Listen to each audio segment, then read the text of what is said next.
Si t'as eu plus d'une relation dans ta vie amoureuse, et ce, que tu sois un homme ou une femme, t'es dégueulasse.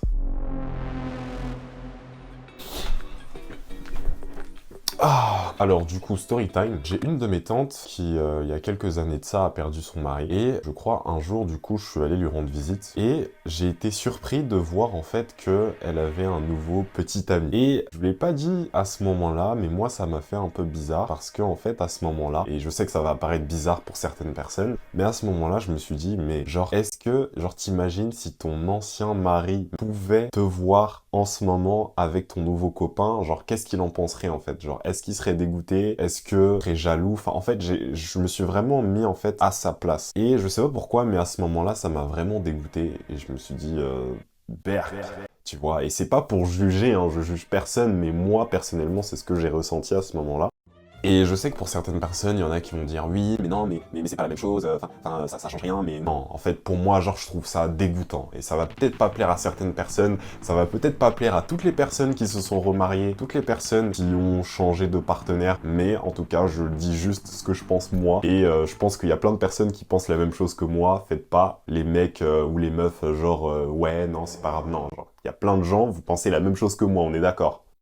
Et puis après, en fait, l'autre question que je me suis posée, c'est, au final, est-ce que l'amour a vraiment de la valeur si on est capable de te remplacer, entre guillemets, du jour au lendemain? Est-ce que l'amour est vraiment si important que ça si une personne est capable de te remplacer? Et c'est justement cette question qui m'a amené à débattre avec ma mère, mais malgré mes efforts de pédagogie, en fait, c'est comme si elle ne comprenait pas mon point de vue et elle était en mode, bah non, elle a pas remplacé, c'est normal, si s'aime c'est plus important.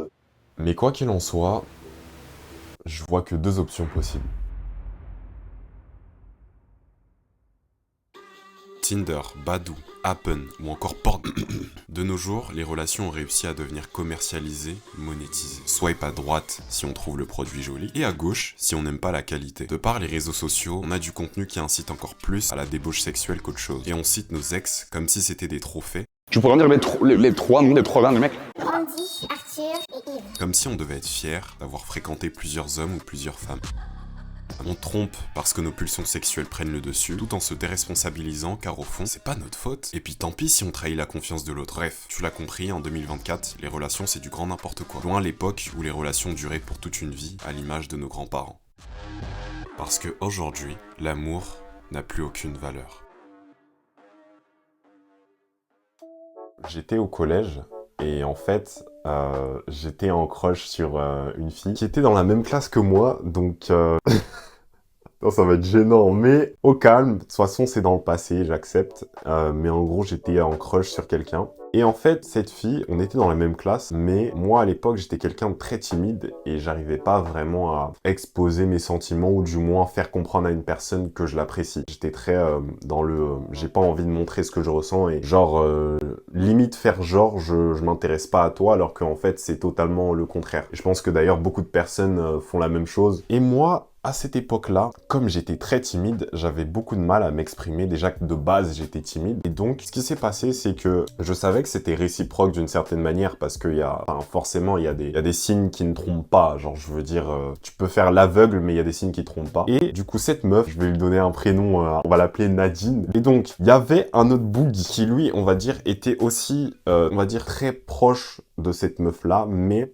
au début, en fait, quand on les voyait ensemble, on se disait juste ils étaient potes. Genre, on se disait juste, genre, voilà, ils rigolent ensemble, ils sont juste potes. Enfin, en fait, on les voyait jamais ensemble. Puis un jour, j'apprends quoi? J'apprends que cette meuf, Nadine, est en couple avec ce boug qui, normalement, on les voyait tous comme des potes. Le boug, on va l'appeler Jean-Philippe. Que Jean-Philippe, il a réussi à se mettre avec Nadine. Et quand j'ai entendu ça, putain, qu'est-ce que j'avais la rage. Genre, vraiment, au fond de moi, j'avais la rage. En fait, tu peux aujourd'hui apprécier quelqu'un et demain tu peux remplacer cette personne du jour au lendemain. Tu peux apprécier quelqu'un, soit être en couple ou soit juste avoir de l'intérêt pour cette personne et du jour au lendemain soit remplacer cette personne ou genre juste te dire bah je peux trouver mieux ailleurs en fait.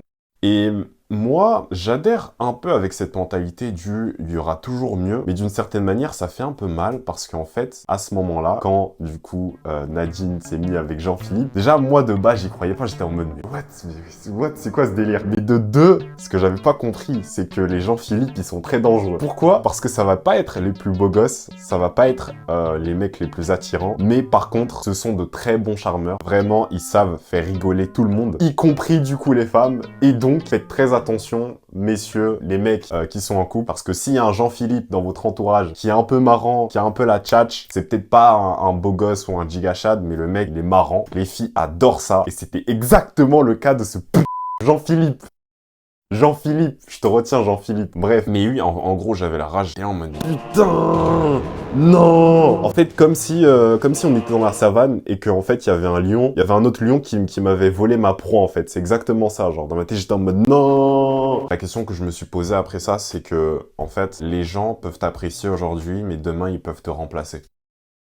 Elle ne t'appartient pas, c'est juste ton tour. Bah ouais, logique. En vrai de vrai, je déteste cette phrase, mais elle est tellement véridique. Parfois, en fait, dans la vie, on se dit que une personne nous appartient, que ce soit un ami, ton partenaire, ou même toute autre chose, enfin, peu importe, en fait, tout ce que tu crois posséder dans la vie, en fait, on se dit, bah oui, c'est à nous, tu vois, genre, c'est ma voiture, genre, c'est ma femme, c'est mon ami. Sauf que, en fait, je pense qu'on fait un abus de langage parce que on sait tous qu'un jour on va mourir et que, en fait, tout est éphémère. C'est un peu triste, c'est très mélancolique de se dire ça, mais en même temps, je pense que c'est la vérité. Et je pense, à mon avis, que ne pas accepter ça, c'est faire preuve d'une forme de naïveté. Et pour moi, être naïf dans ce monde, c'est juste, en fait, le meilleur moyen de te détruire toi-même. Et je pense que la dure réalité, on va dire la red pill de la vie, c'est que, en fait, tout est éphémère. Si actuellement, t'as une partenaire ou un partenaire, tu crois vraiment que ton partenaire t'appartient? Non. Genre, si tu meurs, il peut te remplacer à tout moment. Et je sais que ça sonne un peu bizarre ce que je dis, mais c'est la vérité, en fait. Demain, si ça se trouve, tu vas crever, et soit ton mari ou ta femme, elle va te remplacer, et elle va vivre de manière heureuse avec cette personne-là. Et ainsi de suite, si la même chose se reproduit. En gros, tout ça pour dire que dans la vie, tout est éphémère. Je pense que c'est la dure réalité à accepter. C'est la red pill à accepter. Tout est éphémère. Tout ne dure qu'un temps. Rien n'est éternel. Et que ne pas accepter ça, c'est faire preuve de naïveté. Et c'est notamment pour cette raison que je pense que les personnes qui croient que, par exemple, les personnes qui sont dans une relation et qui pensent réellement qu'ils vont rester pour toujours avec la personne, en fait, vous êtes juste naïf, en fait. Genre, mais vraiment, genre, et c'est pas contre vous, genre, j'ai rien contre vous, mais vous êtes juste naïf. Les personnes qui croient que les choses leur appartiennent, vous êtes naïf. Parce que quand tu penses que ta femme t'appartient, c'est totalement faux. Quand tu penses que tes amis t'appartiennent, c'est totalement faux. Quand tu penses que toutes tes possessions t'appartiennent à toi, ben en fait, tu te voiles la face, en fait, parce que c'est complètement faux. Rien ne t'appartient en fait, véritablement. Genre si on va au fond des choses, rien ne t'appartient. Faire preuve de sagesse, c'est reconnaître que tout est éphémère. Et accepter cette réalité qui est parfois dure à accepter. Et c'est justement pour ça en fait que je dis que l'amour n'a aucune valeur. Parce que la question qu'on peut se poser c'est, est-ce qu'on aime réellement quelqu'un lorsqu'on est capable de remplacer cette personne du jour au lendemain? Lorsqu'on est capable de remplacer cette personne par une autre? Est-ce que le « je t'aime » est vraiment sincère lorsqu'on l'a dit à 30 ou 40 personnes auparavant? C'est quoi ton body count?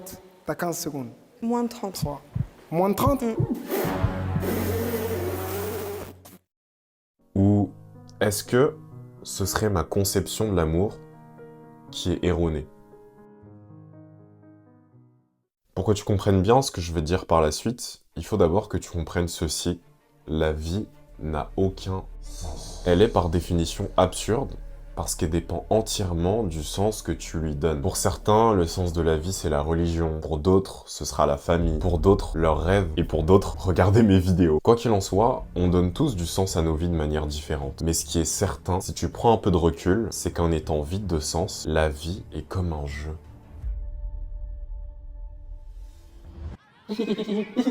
Wesh, c'est quoi le sens du jeu là? Pourquoi on joue? Ça a aucun sens. Non, arrête de mentir Jérôme, tu t'es jamais posé cette question, à part si t'es un mec de 40 ans qui s'est réincarné dans un corps d'enfant. T'étais tellement immergé dans les jeux auxquels tu jouais que t'avais même pas le temps de te poser des questions sur le sens de pourquoi tu joues. Eh bien la vie, c'est un peu la même chose. Le but n'est pas de comprendre pourquoi on joue, parce que le but d'un jeu, c'est juste de jouer. Par définition, le jeu n'a pas de sens, il est le sens.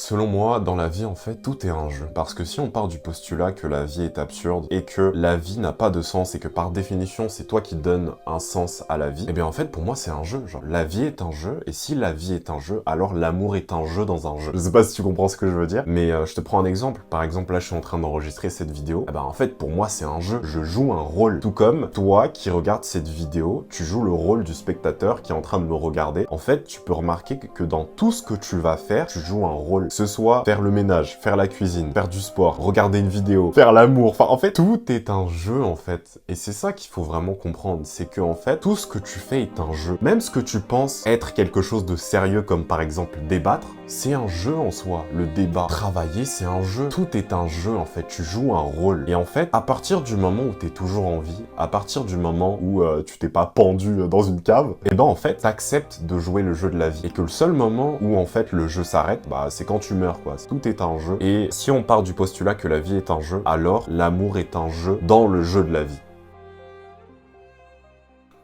Et ce que ça veut dire aussi, il y a quelque chose de plus profond en fait que ça veut dire. Ce que ça veut dire, c'est que si la vie est un jeu et que l'amour est un jeu dans le jeu de la vie, eh bien, paradoxalement, l'amour en étant un jeu, parce que par définition, le jeu, c'est quelque chose de pas sérieux, et paradoxalement, l'amour étant un jeu, c'est l'un des jeux le plus important qui existe, parce que c'est justement le jeu qui permet à la vie de perdurer.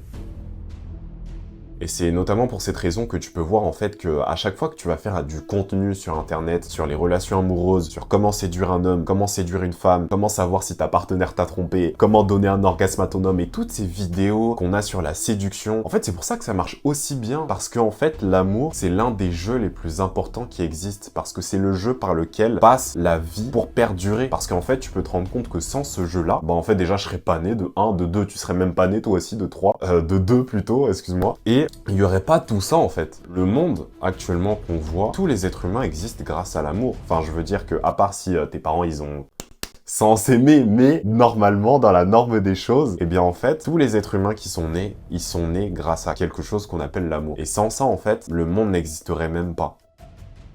Et donc du coup, au fur et à mesure de mes réflexions, l'une des choses que je me suis dit, c'est que si l'amour est un jeu, alors en fait, pourquoi être un mec sérieux, genre pourquoi ne pas devenir un fuckboy ou un playboy et genre juste jouer genre avec plein de femmes, genre parce que si c'est un jeu, genre pourquoi prendre ça au sérieux en fait? Parce que si l'amour est un jeu, alors cela voudrait dire que les addicts de relations ont raison. Il faut pas prendre ça au sérieux, les relations sans lendemain, bah c'est pas si grave que ça. Changer de partenaire toutes les 2 semaines, c'est pas mauvais, parce que ça nous permet de gagner en expérience. Il y a plein de filles aussi qui kiffent coucher, c'est pas le problème d'un moment donné de vouloir s'éclater. Donc restez seul. Et aussi justement, parce que vous avez eu plein d'expériences avant, que vous la garderez et que le couple que vous formerez durera dans le temps. Bah oui, c'est pas si grave. Coucher avec 100 meufs différentes, c'est bien. Ça nous permet de savoir ce qu'on veut, ce qu'on aime. Allez, du coup, on va pas se gêner. On va goûter les latinas, les européennes, les maghrébines, les africaines, les américaines, les russes, comme de la vulgaire marchandise. Logique. Et puis après, je saurai enfin avec qui me mettre. Chouette comme idée, non? Parce que l'amour, c'est un jeu. Donc en vrai, on s'en fout. Bon, il nous faut bien une conclusion, non? Dans cette vidéo, en fait, j'ai exprimé 2 réponses qui s'opposent en moi. L'une qui est de dire que l'amour c'est un jeu, et l'une qui est de dire que l'amour n'a aucune valeur. Et désolé de vous décevoir les cœurs brisés ou encore les rêveurs de belles histoires d'amour, mais l'amour, c'est à la fois un jeu et quelque chose de sérieux. Un jeu avec lequel on ne peut pas jouer. Et paradoxalement, un jeu qui par définition doit se jouer pour nous permettre d'expérimenter. Je dirais à tous les hommes et à toutes les femmes, jouez au jeu de l'amour tout en reconnaissant que la vie en elle-même est un jeu, tout en adoptant la conscience d'esprit que l'amour est un jeu mortel, un jeu qui blesse, mais un jeu qui peut apporter la vie, et sans qui tu ne serais peut-être jamais là en train de m'écouter. Alors jouez à ce jeu de manière responsable, soyez honnête le plus possible, fidèle jusqu'au bout, parce qu'à l'image d'un couteau qui peut sauver la vie, vous avez le pouvoir de faire un mal fou, tout comme de faire un bien fou.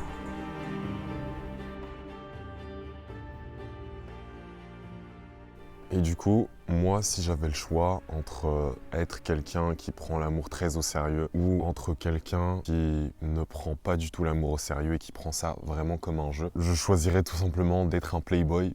Pourquoi je dis ça? Parce que justement, le problème, c'est que lorsque tu prends trop ça au sérieux, t'es facilement quelqu'un de blessable. Et donc, ça va peut-être pas plaire à certaines personnes ce que je dis, mais moi, si j'avais le choix entre être quelqu'un, on va dire un lover boy, ou être un playboy, eh bien, je choisirais tous les jours être un playboy. Parce que au fur et à mesure de tes expériences, tu te rendras compte que vaut mieux voir l'amour comme un jeu que comme quelque chose de sérieux. Et que, au final, la vie ne s'arrête pas à une personne.